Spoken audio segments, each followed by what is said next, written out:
Welcome to PwC IFRS Talks, your source of all things IFRS. Technical accounting matters, business issues, current standard setting, and regulatory updates. I'm your host, Ruth Preedy. In this episode, I'm joined by Ian Selfridge, who is a business combinations partner in the UK. And we're going to be talking about the spectrum of control. And we were just laughing because I've written on my bit of paper, it sounds exciting, but as if it's not really exciting, but it is, Ian, isn't it? It is. It keeps some of us very occupied for most of the week. Yes. And Ian's told me he's got his podcast tie on today, everyone. So you can't see, but it looks very, very special. It's definitely worth getting out of the cupboard on the odd occasion. Okay, so first of all, we start at the top. What are we talking about when we say what is the spectrum of control? So the basic question you want to know is, do I control something? Am I in charge? Am I telling people what to do? Through to that I don't have any influence or control at all, and that's something that has nothing to do with me. So that's the spectrum. Am I in charge or am I not in charge? The interesting bit's sometimes in the middle when I'm maybe a little bit in charge, but possibly with somebody else, or I might be able to suggest things. Okay. So that's the spectrum. Okay, so we'll start at the top of the spectrum then. We have done a couple of podcasts before on IFRS 10 control and got into quite a lot of detail, but just at a high level, just give us a reminder, what is, I've got control, what does that mean? So if you're in control, as the word implies, you can make things happen. And so in the accounting terminology, you talk about relevant activities. So you look at a particular entity and you determine what it does, and those are its relevant activities. If you can direct those to your advantage, you're in control. Okay. And do you just look at things like, I've got over 50% of shares? That's definitely a starting point, because normally people understand, one share, one vote. If you have more than half the shares, you can make things happen. So a very good indicator of control is you have more than 50% of the shares. And it gets a bit complicated when you only have 50% of shares, because then you have to ask yourself, well, who's got the other 50%? Is it one other person? And are you kind of arguing with each other? Or is it lots and lots of people where your 50% basically is the really big lump? The nearer you get to 100%, the much more obvious it is you're in charge. That's voting. Yeah. Life is never that simple sometimes. So often you might come across arrangements where the votes are important, but other things get in the way or help you understand who's in charge. So who's actually sitting on the board of directors, who gets to make the decisions is where it comes down to. Occasionally you have an agreement that says, ignore the votes. The agreement says that Ruth is in charge and Ian is not. Yeah. Okay, yeah, I like that. Yeah. Okay, so votes are one thing, but like you said, it's really about who makes decisions over the relevant activities. That's like the end of the spectrum. Yes. If you do have control, what's the accounting consequence of that? Right, so what the accountants say is, if you've got control, you are in charge of all of the numbers of this entity. So in your consolidation, so that's when you group together all of the entities you control, you put all of their results in. So you put all of their trading, their income and their expenses into your profit and loss account, and you put all of their assets and liabilities on the balance sheet because you control. Now, if you own 100%, that's really easy. It's all yours. It's your universe. It's in your account. It gets a bit more interesting when there are other shareholders in the thing that you control. And we call them non-controlling interests because they have an interest, but they don't get control. It used to be called minority interest, but non-controlling interest is probably a more accurate term. So if you remember, we control. So we're going to show all of the numbers on our income statement and on our balance sheet. But then we have to admit that actually it's not all ours. So at the bottom in the equity reconciliation, we basically allocate the earnings for the year between us, the controlling party. Let's say we've got 80%. And then the 20% that belongs to the non-controlling interests, that gets allocated to them in a separate little reserve. So you can see the big picture, but then you can remember at the end of the day, actually only 80% of this might be ours, even though we're in charge of all of it. Yeah. Okay, perfect. So right at the end of the spectrum, you've got control. Yeah. If you've got control, effectively, you show that ownership by consolidating everything together, and then in equity, you show anything you don't own. Yes. Okay, perfect. So you mentioned when we were talking about share ownership, and I know it's not just on share ownership, but we'll keep it basic. What if you and me, went into some sort of agreement, we have 50-50? Who controls them? That gets quite interesting, because the first question we would have to ask is, does one of us control? Yeah. If we're both at 50-50 and we vote, then that doesn't look like either of us is in charge. Yeah. But then you have to decide, it's the next level on our spectrum. We move into something called joint control. Are we sharing control? Which means that, and the accountants say that they're quite good, a tight definition on this. To share control, you both have to agree. So if we can both disagree with the other party and things don't happen, that doesn't necessarily mean we have joint control. Yeah. But if we have something that says we must always vote to agree and we have to be unanimous, again, for the things that are really important, those relevant activities, you would have joint control. Yeah. Okay, well, now that's quite hard, like to get two parties to agree on everything. Yes. So how is it that actually joint control, does it happen that much in practice? It is quite common in certain parts of the world, certain parts of the industry that you work in, where you have different parties who commercially and economically know that they need to work together to get to a desired outcome, or they'll both make money. And so you enter into these joint arrangements, they're called, and you're right, they tend to be a little bit more complicated than just a normal business running. And so therefore there is almost always an agreement in place. And that agreement will specify the things that we have to agree on and the things that we don't need to agree on. What you would determine for joint control is the things we don't need to agree on aren't that important, or they're just protecting your interests. But when the things we do need to agree on, there'll then be a mechanism in that agreement that says, this is how we make sure that we share control. One of the next questions is, well, what happens when we disagree and we fall out? Yeah. Usually you find in these agreements, a really good indicator of joint control is some quite good arbitration proceedings. Yeah. Usually you have to go and find someone who's kind of independent to both of you to sit in a room and help you through. And the better written ones go through various levels of basically moving it further and further up the tree of importance to say, are we really disagreeing here? And ultimately you might get to the point that we really can't agree on what we're going to do, let's unwind and separate. Yeah. So those kind of things, when you see those in an agreement, you have to think about, well, why did you put those in?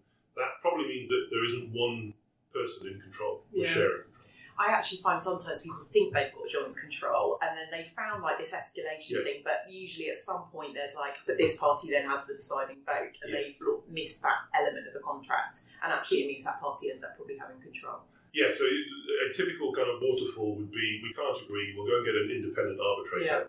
We still can't agree, we'll go and find our CEO and your CEO and they'll have a fireside chat, and they can't agree. Then we get to the point where we said, okay, this is just not working. And then you're right, one of them might say, all right, we've tried all this, I'm going to tell you what happened. And that would imply control for that party that says, I'm going to tell you what happened. But if it got to the point that we really can't agree, here is the mechanism how we will unwind. We will have to offer our shares for sale and pay fair value or market price for that. That could be a pretty good indicator that you do actually share control. Okay, brilliant. So if we don't have control, next question we ask ourselves is joint control. Again, just so that our listeners know, what's the implication if you've got joint control? So joint control in terms of accounting is a bit different. So when we were on control, you put everything on your balance sheet because you're controlling it. In joint control, actually what you start with saying we have a joint arrangement. Then to make it a little bit more interesting, i.e. complicated, there are two types of joint arrangements. Used to be three, but there are two types there. So we have what we call a joint venture or a joint operation. The simple one, a joint venture, is that we are co-invested in another vehicle. So a legal entity that has assets and liabilities and operations inside it. That joint venture, so let's say we have a 50-50 stake each. So half of this stuff belongs to me. I don't consolidate it in full. I do something called equity account, which is basically I put a one number in my income statement for my share of 50% of the trading. But that's called equity accounting. The other joint arrangement you might have is where actually the assets and liabilities of the joint arrangement don't necessarily sit in a legal vehicle. They're just a collection together. And there you usually find that the joint operators or the joint venture investors, they will own various bits and pieces of the assets and liabilities. And what the rules say is, well, you put your share of the assets and liabilities that are yours on your balance sheet and you share your income. So that looks a little bit like consolidating, but you don't put everything on, just the bit that belongs to you.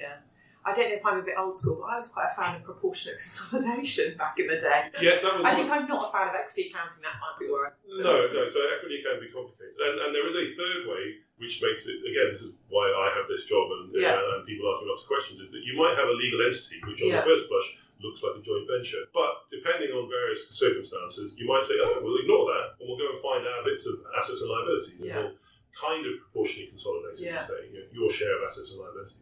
So joint venture, joint operation accounting can be quite tricky. Complicated. We could have, we've got another podcast there. I'm always looking for ideas. Good running in. Okay, so we've not got control, we've not got joint control. Let's say we've got 20% of the shares in a company. What might I be thinking about then? Okay, so as you say, so I'm definitely not in charge. In fact, I haven't even agreed with someone else that will share control. But I've got an investment, and at more than 20%, chunky investment. A chunky investment. Once you're above 20%, you have this excellent term in accounting called significant influence. It's a bit like the parent of a child. Okay, now parents are children are generally in control. I have significant influence often.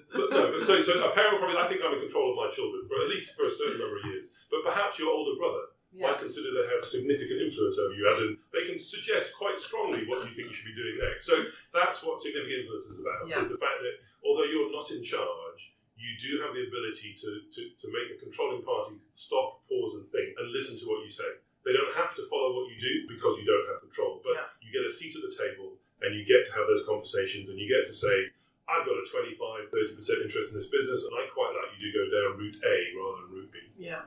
And just the seat at the table is it's a good summary of it, isn't it? Because you're looking out for things like they can maybe appoint a director and that director can have a say and things like that. That's right. And when you're looking about do you exert significant influence, one of the things you start with is, well, how many votes have you got? If you've got more than 20%, we have what we call a rebuttable presumption. We assume that you have significant influence and then you have to work to say, no, I don't really. But if you don't have 20%, then you will look at other things. And like you say, a seat at the board. So if I'm one of the 5 to 10 people who make all the decisions, I've definitely got more influence than anybody else who's an investor who can't get in the room when those meetings take place. Yeah.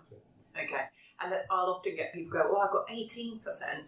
So that doesn't meet the rebuttable presumption, but then you need to look at things like that. That's right. And there's a lot of substance in what happens in the world. Actually what happens in practice is the kind of questions you usually want to ask. If you can't point to an obvious 20% plus, if you've got a seat on the board, my usual starting point is I feel you've got some significant influence because even if everyone ignores you when you shout in the corner, you're still in the room. So. Perfect.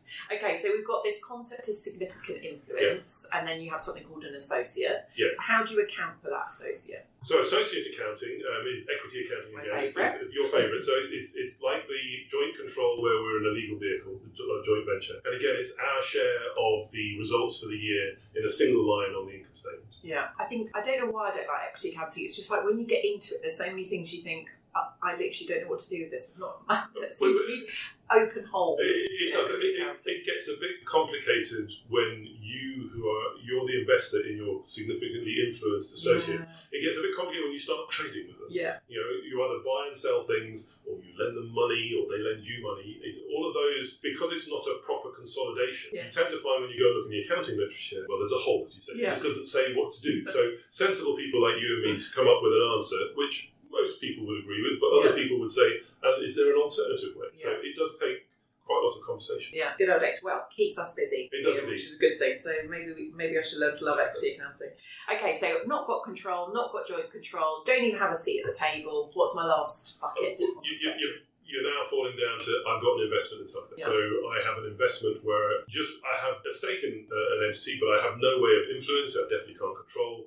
I just sit there and wait for my dividend flow. So you're in the sexy world of this is a financial instrument. I love how you describe that as a sexy world. I would have said the spectrum of control, the chunky bit is the I was being charitable to my financial instrument colleagues because this is the one where you push off in their direction and say this is just a financial asset that will hopefully generate some cash flows in the future. And so you come out of my world of business combinations and you're looking at recording that effectively at what you pay for it and typically at fair value going forward, because it's a bit like investing in a share on the stock market. It's a little bit more complicated when you invest in a share that's not on the stock market and it's private. You have a valuation question and challenges of the measurement.